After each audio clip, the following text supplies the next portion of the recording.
The streets of Northern California in the late 1960s were alive with cultural revolution. San Francisco's counterculture scene thrived with music, protests, and dreams of freedom. But beneath this golden haze of flower power, a shadow stirred. It began on a cold December night in 1968 on a quiet, secluded Lovers Lane in Vallejo, where two teenagers, Betty Lou Jensen and David Faraday, were shot to death in their car.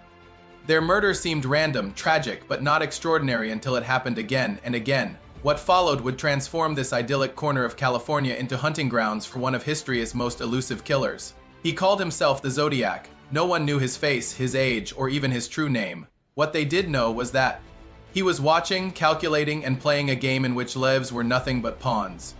His reign of terror wasn't defined solely by violence, but by fear, a psychological stranglehold on the Bay Area that would stretch for years, tormenting police, journalists, and ordinary people who suddenly felt like prey. On July 4th, 1969, another couple, Darlene Ferrin and Mike Mageau, were ambushed in their parked car. The attack was brutal and brazen. Bullets tore through the car windows as Mageau barely escaped with his life. But what chilled investigators was not just the murder, it was the phone call that came afterward. A calm, emotionless voice called the police, confessing to the killings, giving exact details only the murderer could know. The game had begun, within weeks. Newspapers began receiving cryptic letters. These were no ordinary taunts. They were written in a strange, almost theatrical tone, signed with a symbol, a circle with a cross through it. The letters contained ciphers, claiming to reveal his identity, and warnings that he would strike again. Reporters and police stared at the symbols, unsure if they were looking at the ramblings of a madman or the meticulous codes of a criminal genius. Fear spread like wildfire. Couples stopped going to lovers' lanes. Parents locked their doors. Strangers eyed each other with suspicion, because the Zodiac wasn't just killing, he was toying with the entire state of California. One of his most chilling crimes came on a sunny September afternoon in 1969.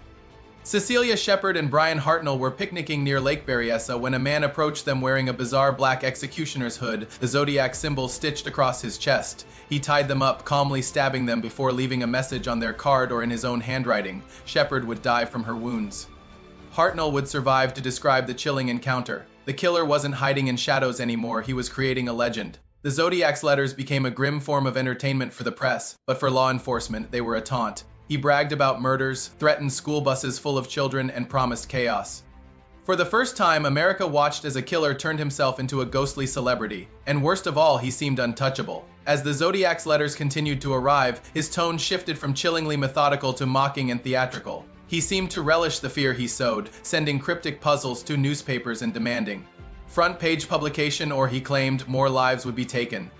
Police forces across multiple counties scrambled to piece together his identity, but the killer stayed steps ahead, slipping through their grasp like smoke. Eyewitness descriptions varied wildly. Some said he was heavy-set, others claimed he was lanky. Some swore he was in his 20s, others that he was middle-aged. The Zodiac thrived in this fog of uncertainty, weaponizing fear as effectively as his gun or knife. In October 1969, he struck again in San Francisco. Taxi driver Paul Stein was gunned down in cold blood. His body slumped over the steering wheel as police arrived at the scene. For the first time, officers caught a glimpse of the man they believed to be the Zodiac. They even walked past him, mistakenly searching for a black suspect after a dispatcher's error.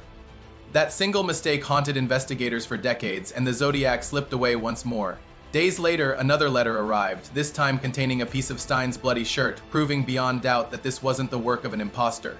He was taunting them face to face now, and San Francisco was gripped by terror. The Zodiac's threats escalated, including a chilling vow to attack school buses.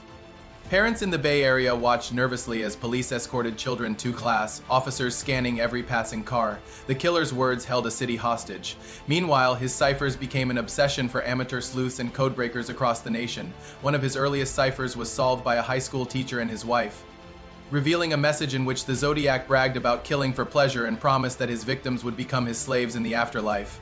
Yet even this disturbing confession offered no real clues to his identity. As the years dragged on, the Zodiac's reign of terror began to fade, not because of his capture, but because he simply vanished.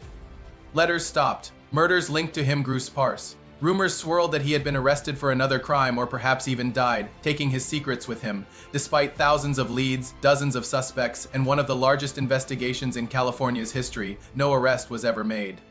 The Zodiac became more than a killer. He became a myth, a ghost story whispered through generations, a reminder of how fragile our sense of safety truly is. Even today, half a century later, internet forums buzz with theories, amateur detectives dissect old evidence, and law enforcement agencies revisit the case with modern technology.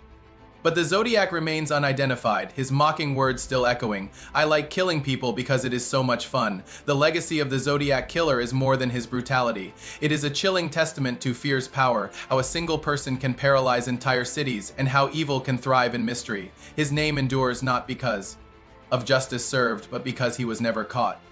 The case forces us to confront a terrifying truth. Some monsters live forever, not in flesh and blood, but in the shadows of our collective memory.